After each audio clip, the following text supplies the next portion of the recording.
We need DTRs. Yes.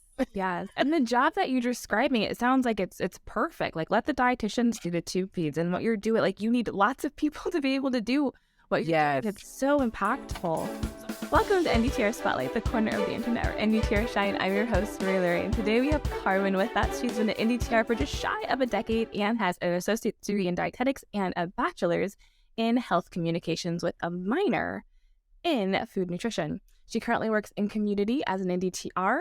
And this is going to be a great interview, so stick around. Let's meet Carmen. Carmen, thank you so much for being with us today.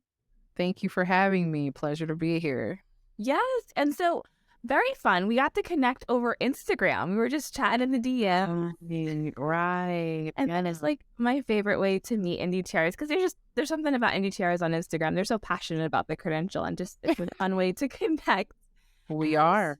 So excited when I met you, because you were just very excited about your career and what you've done, and your role as a board advisor for the Milwaukee Area Technical College of Dietetics. And so Yes, that's exciting to talk to an NDTR who's still attached to a dietetic program for NDTRs. That's pretty rare. There's not that many out here. So didn't know that. very excited. So let's start with the beginning of your story. How did you first find out about the NDTR credential? So initially, I wanted to be a nurse. So I enrolled in a medical assisting program, and I found out I don't like touching people. I know, it's crazy. So, but my internship, I interned as a MA, a medical assistant, was at the Milwaukee Health Department WIC program. So that's where I saw NDTRs and registered dietitians really at work. And I'm like, that's a job. So totally revamped my future and went back to school again. And I was like, I'm going to stick to this and I'm going to do it. And I did. And ironically, I finished the program about 3 years. And then I went back to work at the same WIC office for like 5 years, where I was now I'm the DTR on the other end. Right. So it was really, kind of a calling, because really I love food, and I used to see people just buy like the wrong things. I used to be a cashier for like 12 years. So I'm at work, day in and day out, and people, oh, my blood pressure, but yet you're buying, spicy hot wings that are, convenienced and all these things. So I'm like, how can I make a difference, and how can I use some of my strengths on making that difference? And it did not require me touching people, so I thought it was great. I love that. Not touching people, and then that just idea of exposure, just seeing that this is a job and this is actually something that you can do to really benefit people. And I shouldn't admit it, but when I'm in a grocery store and I see food in someone's cart and I'm like, oh, if only you knew, or do you want to?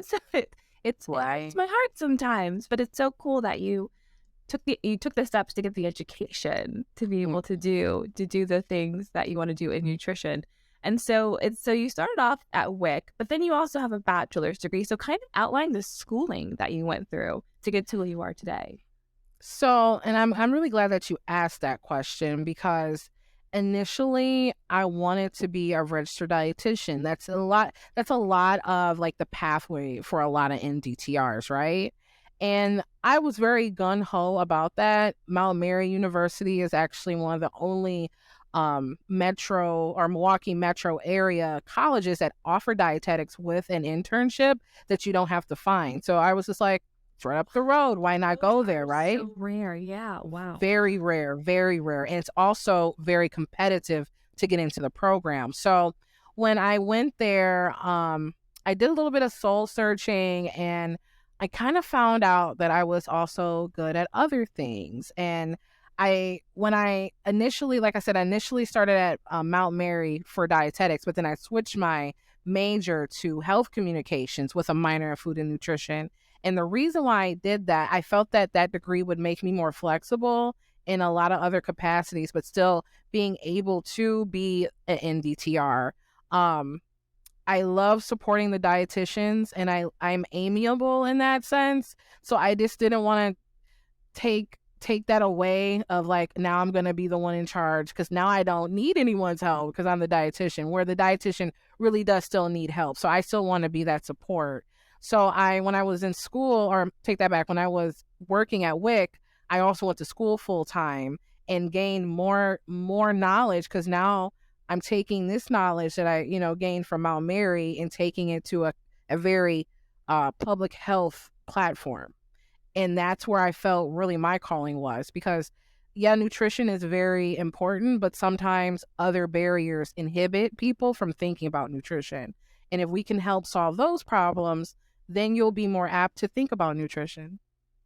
That is, I feel like I have chills because it's so exciting, just the way you explain that, because it's so logical, and it's a really good solution for a lot of people, that you don't have to go all the way to the dietitian credential. Right. And then having that health communications, that is so vital, because a lot of time, I mean, in my experience, we have such deep nutrition knowledge that we think is common. We don't know how to effectively communicate it. Right. And so for you to specialize in that schooling and realize your talent in that and hone those skills, I'm over the moon. What are you doing? What are you doing with that? How has that been manifested? At first, I wasn't sure how I was going to platform the communications, to be honest with you. But while working at My Choice, because sometimes I'm a little bit of a social butterfly, I saw there was a need for a little bit help with the Facebook page. So I just went out there and talked to the communication manager, like, hey, I can help you with this, that, and the third. I got my manager on board for me to help them with that. And I've been doing a little bit social media and a little bit of outreach, which is basically communications for my organization, while still doing nutritional screenings, putting in authorizations, talking about supplements, and then also talking about community-based food systems, going to a farmer's market and what that actually looks like. So I've kind of just made it my own without having that title of like communication specialist, but I still specialize in communications. And I want to be able to, like you said, take my passion for food and knowledge and wrap that in a very nice, pretty gift as health communications, because food is still there. So that's what I've been doing, at least on the communications end. I've also been doing some like marketing and helping with fundraising as well with my organization. So I kind of, sad to say, I'm a little bit all over the place, but at the same time, still centered and focused in what I really am passionate about. And that's to get people the right resources, the right foods, and the right access to information. Wow, that is so impactful. And I just, the fact that the communications, I feel like it's growing, and it's just going to continue to grow. It's such a beast. And now just doing it as a hobby or just having an Instagram doesn't make you efficient, right? Being able to really manage all of that, because it's a handful. And then, breaking down the language, what skill sets, or, how do you take nutrition information and send it out to the masses and in the patient population that you work with? What are some tips and tricks that you utilize? So one thing I really utilize is just taking very complex messages and simplifying them so that people can understand them the best. So what I do, and honestly, my colleagues and my supervisor will also tell you, I get the most information out of people because I just know how to talk to people. So once I get a feel of like who you are and, maybe a little bit of your background, I can adapt to your communication style. And then all of a sudden you're telling me, oh, I have a milk allergy. Oh, all these things that you didn't tell your care team, which they need to know too. But I really simplify things. So for example, I try to use practical examples. When I'm talking about increasing dairy, increasing your calcium intake, I talk about, hey, do you like spinach? Oh, I love spinach. Did you know spinach has, almost a serving of calcium in it, So then I'll say something like that, and people are like, oh, well, I know spinach and I also know calcium. I didn't know those two were intertwined. So I just use very practical things. I never try to use scientific terms. Like I will never say to a client, oh, those polyunsaturated fatty acids, you got to eat those. No, you got to eat the avocado. You need to eat the walnuts. I just really try to simplify it and find a way where if we have to talk about stories or talk about grandma or whatever it is that we talk about to connect, I use that to my advantage. And it works for me every time. That's such a specific skill set. It sounds so simple, but I mean, not using polyunsaturated fatty acids in a conversation. I know, but to make it practical, that's what they need. And I love that analogy with the calcium and the spinach. So impactful. So for us to better kind of understand the clientele you're talking to, explain to us the job that you have at My Choice. So at My Choice Wisconsin is actually the largest managed care organization in Wisconsin. We service elderly and adults with mental and physical disabilities. And how my team works, I work with 5 other dietitians. I'm the only dietech there, but we get about 16,000 referrals in a year, and we divvy them all up in sectors. So I mainly help with our oral nutritional supplement referrals, because like your Boost or your Ensure. So I'll get the referrals and I'll call the members. And this is my favorite part of my job, is actually talking to the member. A lot of insurance companies, you don't get to talk to the member. So I get to know them by their first name. I'll review their charts, but I actually get to know who they are. And sometimes I do home visits. So I'm in your refrigerator, I'm in your cabinets, where we might even go to the grocery store. I'm bringing my scale, my tape measure. I'm in your house. So I like that's how you need to do nutrition. Yes. I'll never forget. I went to a young lady's house, and she told me she was lactose intolerant, but she had a little bit of a reading barrier. So I brought a lot of pictorial handouts to just illustrate like foods that have lactose in them.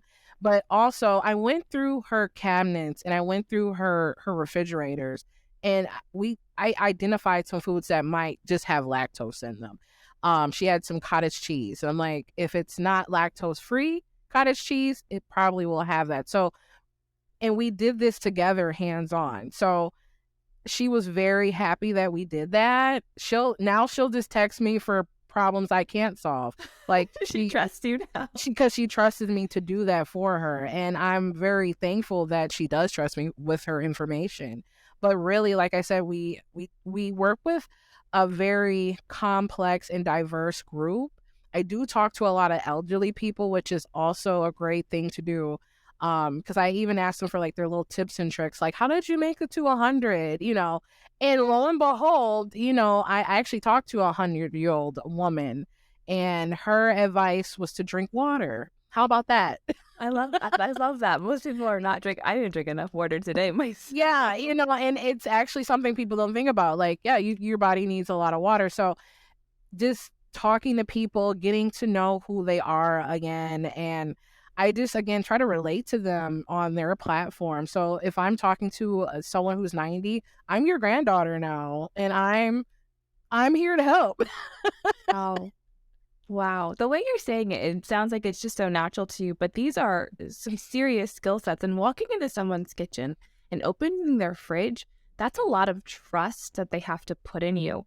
So that brings us to the conversation of building rapport, which is something that diet technicians have to do whatever area of nutrition they're working in. But where you are, walking into someone's home is like, whoa. So how do you build rapport from the moment you walk into a door for somebody? Well, initially, before I go to anyone's house, they know I'm coming, right? But I have a conversation. I just try to be as transparent as possible. People want to know why and what's going on. So I want to be, like I said, transparent as possible. I let people know why I'm there and why I need to do this and how it's going to help them.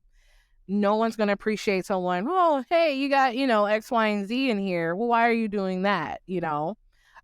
So once people know why, and they're comfortable with me doing that, we just have a great time. And there's been instances where I also deliver formula and also supplements to our members that maybe they ran out or they weren't shipped the correct supplement.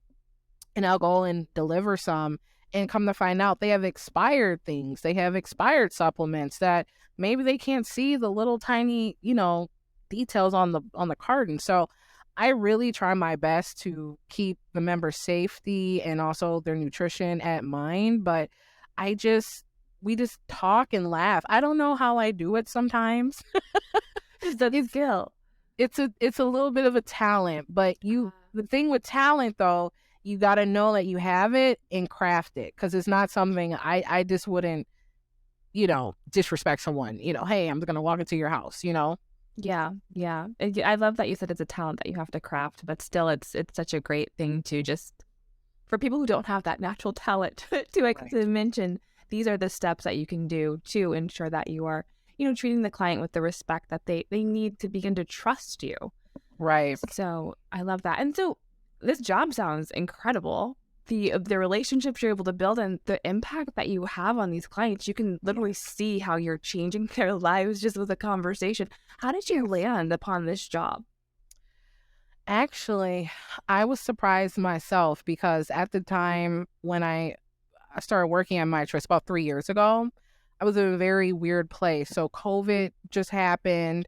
My assignment, I worked at the Milwaukee Health Department WIC program, but I was through a temp agency so I can go to school. That assignment abruptly ended like in March. So, and I was heartbroken, because I'm like, the kids, I can't see any kids. So part of me is like, oh, I'm just gonna do something else, but I want to help people, and I want to help people with nutrition. So one day I was hanging out with some friends. I was on Indeed, and I literally saw this position, and I was like, I left the bar. We were at a bar. I left. You're like, bye. I gotta go. I gotta write this cover letter and apply. And Wait, did the job say diet technician, or was it? What was it? Yes, it did. It did. They were looking for a dietetic technician. And come to find out, my supervisor, she's a registered dietitian. She's worked with the company for almost over 10 years. And prior to me being there, they advocated for a DTR. She advocated for a DTR. She was like, a DTR could do this, and I can focus my time on the tube feeding members. She really advocated for it, and she wrote out the budget for it and the job description and all this for it. And I was just like, thank you. Because at the time, especially maybe in like 2016, 2017, there was some word like, oh, we're getting rid of DTRs. We don't need DTRs. And then COVID happened, and we need DTRs. Yes. Yes. And the job that you're describing, it sounds like it's perfect. Like, let the dietitians do the tube feeds, and what you're doing, like, you need lots of people to be able to do what you're doing. It's so impactful. So I'm so happy. I hope this is like a template for other people to mimic or ask for. And I love that a dietitian was advocating for that. That's what we need. Dietitians advocating for it. And then NDTRs being on the lookout and taking advantage of that opportunity, and then showing up and doing a good job. Yes. So, and that actually brings me to another point, on the committee, on the board of dietetics. So my goal is to really help students. So what is your role? So yeah, let's dive into that. Actually, I want to know what you're doing. So with all your knowledge, you're a board advisor. So how did you fall into that position, and then kind of pick up from what you're saying? So I have a mentor. She's a registered dietitian, and she's also a lactation consultant. And she was like, Carmen, and she's like my mother's age. She was like, I'm retiring. I can't do this anymore. Would you take over my place? So I was like, sure, I would love to take over your spot on the committee board, right? So at first I was a little bit apprehensive, because I'm like, well, what am I going to do? Granted, I did go to the school, so I do know the counselors and the teachers and everyone, but still, I just didn't know how I would fit. And really, my professor, who's actually on the board, her name is Heidi Cotty. She really was like, so Carmen, when you were a student, she was asking a lot of my like experiences, and that really helped the students, because dietetic school is different. And sometimes you might go in thinking like, oh, I want to be this clinical based dietetic technician. Well, now you need to learn food service and how many scoops are in a gallon of ice cream. Yeah. Right? Why do I need this? Right. So it helped. I really try to give the students like, hey, this is what's on the other side of the tracks here. I also talk about what what they will encounter once they leave school and how they really need to utilize the information that they've gained at school at work, because I use almost everything that I learned in school at work today. So just really outlining that for them, because I remember I'm like, well, what am I going to do? You know, am I just going to be a WIC DTR for the rest of my life? Like, what can I really do? So especially in lieu of COVID, there's been a lot of telephonic and phone etiquette conversations and what that looks like. So being compassionate, and it's already hard to kind of build rapport in person, but how do you do that on the phone? So I really have talked about that and what I've done. I've also tutored some students because taking the test can be kind of hard. And just like I said, just really advocate for the students and just give them a little bit of an outlet. So, and we do have students who are also on the board. So that's also a great little tidbit. So it sounds like the board is like an ability for you to connect with those students and just encourage and be an example for them. How much time does that take, and how often are you engaging with them? So we meet, let's say, kind of like 3 times a year over Zoom for about 90 minutes. And then we get surveys throughout the year via email, or we'll get updates. Like for instance, they were working with Mount Mary to basically like bridge DTR and RD, if that's a path that you want to go. So we have to bridge the curriculum and what that looks like. So there's a like overview of what needs to be there, right? So we do some voting on that, and I read on it and, put my little 2 cents in and kind of go from there. So yeah, it's pretty interactive. We do have in-person meetings. I plan on being at the in-person meeting on April 27th at the West Dallas campus. But most definitely, it's very interactive, and it's a great way to stay connected. Yeah, and it sounds like a great way to keep the profession moving forward, because you're most definitely new innovative ways and just encouraging the students. And I think it must be great. How many, with the conversation, you mentioned in the beginning of the spotlight that you wanted to become a dietitian, but then you found the NDTR credential. Where are you with that right now? Well, really, and this kind of snowballed into something else. I love dietetics, and I'm always going to work in dietetics, but I'm also interested in fundraising. So I'm working, and actually I have a side job. I sell mattresses for fundraisers on the weekends. That's awesome. But it's a lot of fun. We help kids in their extracurricular activities. So I've really gotten into fundraising and really getting people to donate to causes that need money. So really, I'm kind of transitioning from a more of a insurance corporate level to now advocating for just healthcare individuals. I'm really trying to advocate for people with Alzheimer's disease and the different forms of dementia. But still, I'm working. There's a woman I work with. Her name is Bridget Wilder. She's a registered dietitian, and she has nutrition classes that she has here in the city of Milwaukee, and breastfeeding classes. So I'm helping her with those on the side, too. But do you have a lot of side gigs? Do you have? I do. I don't have no. So I'm just trying to help the world without touching anybody. I don't want to write. I don't want. So, and that's only like maybe like once or twice a month. It's not all the time, but that's really where I am. Because I'm getting to a point where like, okay, I want to do this. Now I want to do that. And I still want to do this. So I'm ever changing. I'll never let nutrition go, because it's what changed my life. If it wasn't, I always say dietetics saved my life. Because at the time when I was a kid, I was 20. I'm like, well, I don't know what I'm going to do. I know I could talk well, and I talk a lot. How do I use that? Talk about food.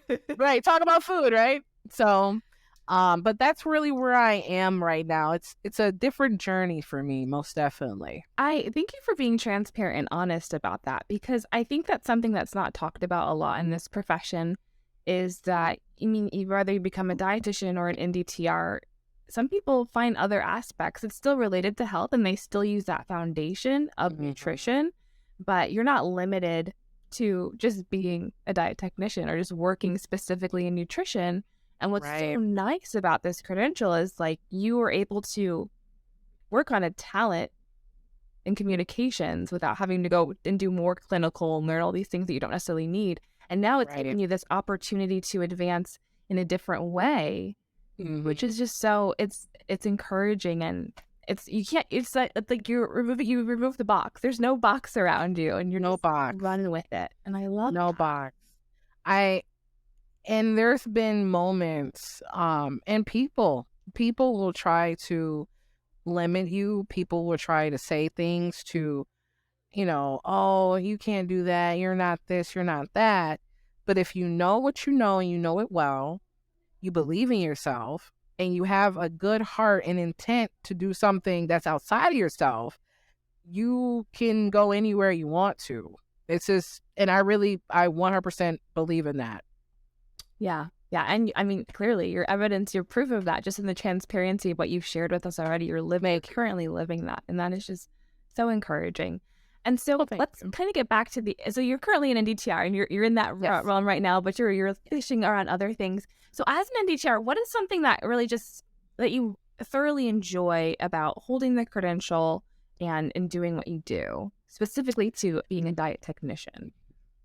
One thing that I most definitely love about being an NDTR is having the authority of nutrition, but you don't know what my credentials mean.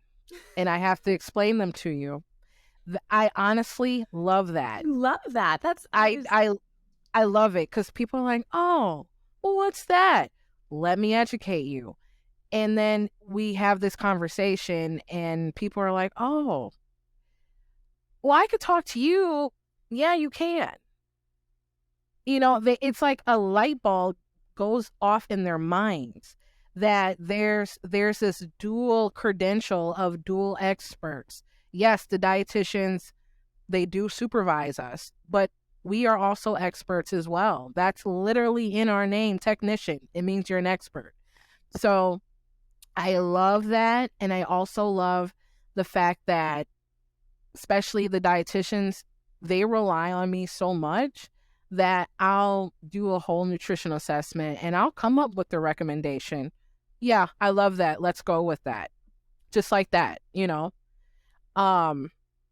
people, and I just really like wowing people. That's what I love the most about the credential, because they don't know what I am. They don't know. Yeah. That's a really great perspective, because usually diet tech professionals are always like, oh, people get nutrition degrees offline, but to have that, like, no, I'm an NDTR and this is what it is. And I'm actually a nutritionist. Right. So great. And then the relationship, you've had this common theme throughout your story of this really healthy relationship that you have with dietitians and NDTRs. Yes. And it sounds like what your career has been that ideal relationship and how it's really supposed to work, where it's a give and take and it's a mutual thing and it's benefiting both parties. And that's so encouraging to hear, because we need all of that everywhere. So that dietitians can really trust and you have that value, you have that confidence in what you're doing, and it's just a really great relationship there. So that's awesome. And so speaking of that relationship, you are a member of the Academy of Nutrition and Dietetics, which I am currently very happy when I find an NDTR who is involved in the Academy. What is your reasoning for kind of joining and being a member there? Has it been helpful for you? It has, because keeping your credentials, especially after you pass your exam, is key. Like, you don't want to waste your time taking this really hard exam about scoops of ice cream and then you don't get your 50 credits. So one thing that the Academy does, and they send me every month nutrition magazines. And if you read them and submit like the little survey that you read them, you get a whole credit, continuing education credit. Not only are you saving time on, I need 50 credits and my, credentials are due next month, you can read on about what's happening in nutrition, read on what's going on, currently, read about new changes and what clinical practices are phasing out, what are phasing in, and what's really going on. I also love that I get a lot of emails like, participate in this survey. We have a candidate that's running for this position here. You have a voice. You matter. Even before there was an NDTR day, I had a DTR day. It was the day before, or there was a day after the RD day. Cause I'm like, hey, we do assessments too. I help you, and I have to sign my name. So I like that the Academy, especially now that we are recognized, but the Academy, they want your involvement, and I want to be involved because, I mean, for me, especially when I was in school, there was a lot of things that could have just knocked me off. One, for example, my parents lost their home right in the middle of the semester. Yeah. And I didn't know how I was going to like go to school and do exams and all these other things. But the school was very supportive. And this was at MATC. The school helped me make sure I had a place to stay, helped me get my work done. So they were really supportive in that aspect. So I always want to advocate, like, there's people that are there to help you and you're not alone. So it's always good to have that voice. But I like that you mentioned you have to be involved. You have to, like, open the emails. You have to do, with the things and do your part to right. give and take, which is, it's awesome. That is so cool. So you mentioned the thing you love about being an NDTR. Is there anything that's just a little bit frustrating? We want to be balanced in this spotlight. Yes. So honest and transparent. What's frustrating about holding the credential on your career currently? Well, as I was saying, I love explaining my credential. I also really hate when people, the dietitian. No. I have to correct them because you're not listening, right? I don't like the friction now that we're having with personal trainers. And I say that because I have a friend who sees a personal trainer who, yes, he knows the physical things that you need to do to gain weight, gain muscle, what you need to do, but he's not giving the proper nutrition education. And that's being marketed on a lot of personal trainers' websites and how they get clients. And I feel like you're doing the person a disservice because you really can't do that. You just went online and did that. So that's one frustrating thing that I have, because I've communicated with these people and they're like, well, are you a dietitian? No, I'm not. I'm actually a dietetic technician and I have to go through all that. So just being recognized and just advocating, that's why it's so important to be involved. Is so important because people will mislabel you in their case notes. They'll call you something else, and that actually could set you up for, or actually whoever else, for problems. Because, for instance, Carmen, the dietitian, said, well, now it's in court and now we're going back and forth and you don't even have the right credentials. So that's why I love telling people exactly what it is, because you need to make sure it's correct.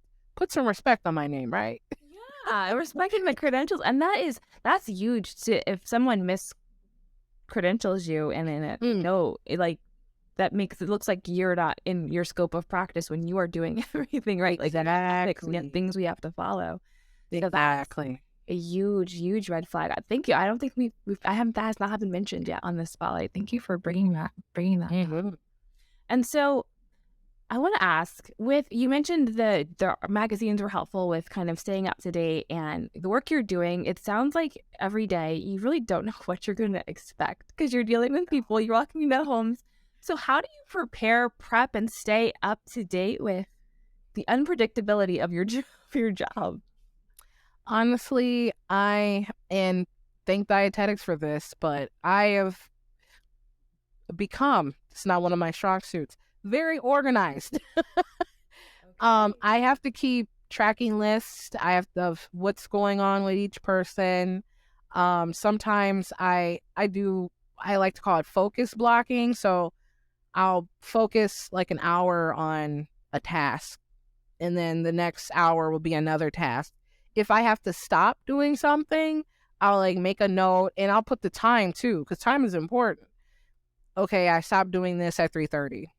Put that sticky note there and then revisit it. So really just try to make sure I always like, it's like a check and balance with myself. Keeping a calendar is important.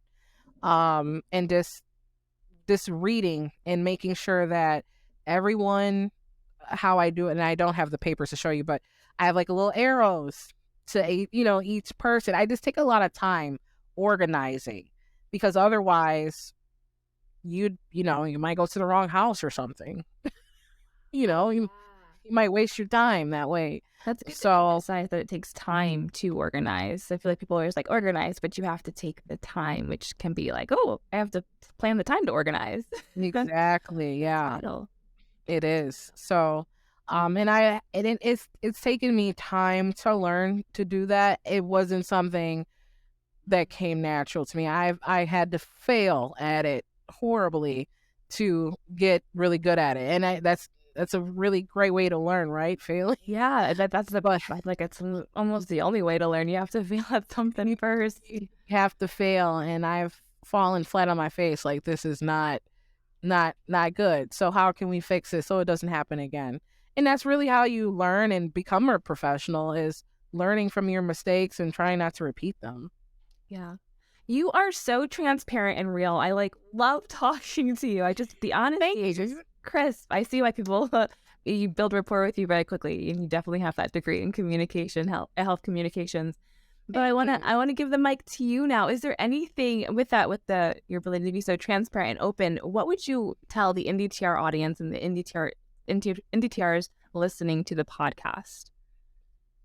I would tell them to, if you're in school, study, and make connections with people. Learn from other people, and try to find your niche. That's another thing, because not everyone is community based, not everyone is clinical. You got to find what works best for you. I would also tell anyone out there, if you feel like, oh, they don't need me, I'm just a DTR, you have to change your language. You have to really believe, like, I'm a nutrition and dietetic technician registered. You are registered. So no one can take that away from you. So how can you use that to help the dietitian who might be struggling with tube feeders, and also help the member who might be underweight, or the member who is overweight? Being honest with yourself, and sometimes you will make mistakes.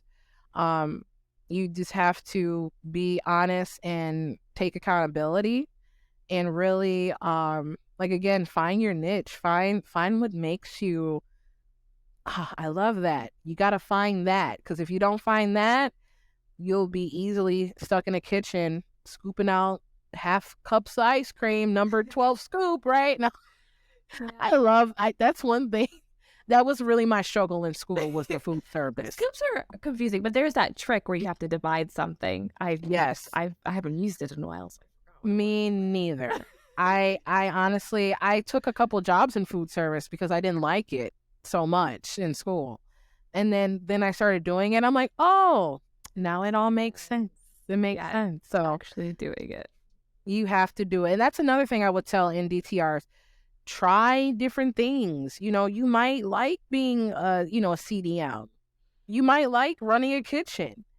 You might like running, assisted living dining. I've done that. I used to be a culinary supervisor. You might like doing that.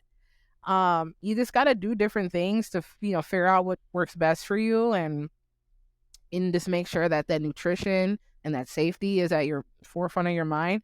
Nothing can stop you. I would also encourage all NDTRs to, at least, if you're not going to become a registered dietitian, to at least get it at advanced degree, at least a bachelor's degree. So that way you're flexible. People will try to stop you. Oh, you only have an associate's degree, but you have this credential.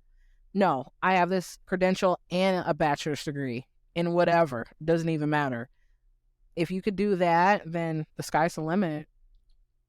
Wow. Oh gosh, so many nuggets. So let me just make sure we got them all. So network as a student, find your passion, your niche in nutrition. Yes. And what was it? What was the third one you said? Oh boy. Find your niche. Find your niche, and then try different things. Try different things. Yes, try different things and then reach for that bachelor's degree. Yes, get that advanced degree. I mean, I am very happy that I did minor in food and nutrition. I learned even more at Mount Mary than I did when I just got my associate's degree. So it really helped me understand metabolism, how fats are oxidized and metabolized, all that good stuff. Stuff that the dietitians know, you can know too, you know. Yeah, 100%. It's pretty much the same schooling outside the internship. And I think what you said about getting that bachelor's degree is so important, because now dietitians need to get their master's degree, and you can get exactly anything. And right. What's nice about it, though, is when you have that foundational knowledge that you get in the associate's level or the bachelor's, when you go to advance, you absorb. I've absorbed more in my program, like you had just said. You absorb more when you already have that foundation. So that's awesome. And the way you did it, I love the way you did it. Finding a different passion, and now you stand out as an NDTR because of that, which is so cool. Thank you. Yeah. All right, Carmen, how can people connect with you if they have questions or if they just want to connect with another NDTR? Where are you online? Well, you can most definitely send me a DM. Actually, let me just make sure I tell you the right Instagram page. So Rose, that's ROZAY _Janae, that's spelled JANAY 90.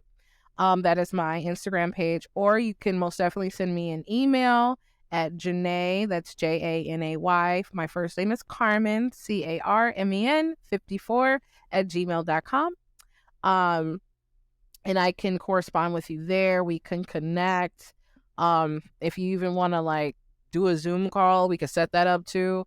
I am more than happy to connect with anyone, literally anyone that is an NDTR, looking to be an NDTR, or just want to talk about food. Who doesn't want to do that all day, right? So I love it. So most definitely I am here, and I'm willing to help. I love it.